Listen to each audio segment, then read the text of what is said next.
শেখ শাহজাহানের call list, সেখানেও বিস্ফোরক তথ্য সিবিআইয়ের হাতে। 5 তারিখের ঘটনায় রাজ্যের ও স্থানীয় একাধিক রাজনৈতিক প্রভাবশালীর সঙ্গে ফোনে কথা। স্থানীয় বিধায়ক সুকুমার মাহাতো এবং রাজ্যের এক মন্ত্রীকে ফোন করা হয়েছিল শেখ শাহজাহানের তরফ থেকে। তলবের সম্ভাবনা এবার প্রকট হচ্ছে সুকুমার মাহাতোকেও।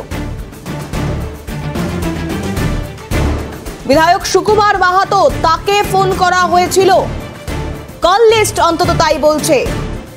এবার তলবের সম্ভাবনা সুকুমার মাহাতোকেও।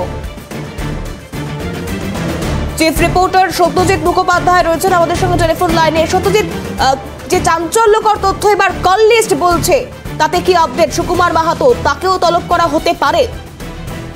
দেখো, এই মুহূর্তে সব থেকে গুরুত্বপূর্ণ খবর যেটা সামনে আসছে, যে আমরাই কিছু আগে সর্বপ্রথম দেখাই যে কিভাবে শেখ শাহজাহানের কল ডিটেলস রিপোর্ট তার সিবিআই হাতে চলে এসছে এবং সেখান থেকে বিস্ফোরক কিছু তথ্য ইতিমধ্যে সিবিআই কর্তারা পেয়েছেন।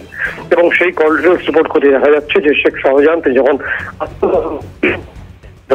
মন্ত্রী সহ একাধিক নেতা এবং স্থানীয় নেতাদের সঙ্গে যোগাযোগ রাখতেন প্রতি মুহূর্তে, সেই সূত্র থেকে নাম উঠে আসে সুকুমার মাহাতোর। এবং 5ই জানুয়ারি ঘটনার দিন তার সঙ্গে একাধিকবার ফোনে কথা হয় এবং সেই সূত্রে জানা যাচ্ছে সুকুমার মাহাতোর সঙ্গে তার ঘনিষ্ঠ যোগাযোগ ছিল। এবং পরবর্তী সময় আমরা যখন কিছু আগে সুকুমার মাহাতোর সঙ্গে যোগাযোগের চেষ্টা করি, তিনি প্রশ্ন একাধিকবার সঙ্গে তিনি ফোনের সংযোগ বিচ্ছিন্ন করেন। তিনি উত্তর দেননি, হয়তো কোনো অজানা কারণে সেটা হতে পারে। তবে সিবিআই সূত্রে যারা খবর, যে এই ফোনের কল লিস্টে সমস্ত গুরুত্বপূর্ণ নেতা বা স্থানীয় নেতৃত্বের নাম উঠে আসছে। এদেরকে প্রত্যেকটি তলবের সম্ভাবনা দ্রুত, সেক্ষেত্রে সুকুমার মাহাতোকে দ্রুত তলব করা হতে পারে, এই সম্ভাবনা উঠে আসছে।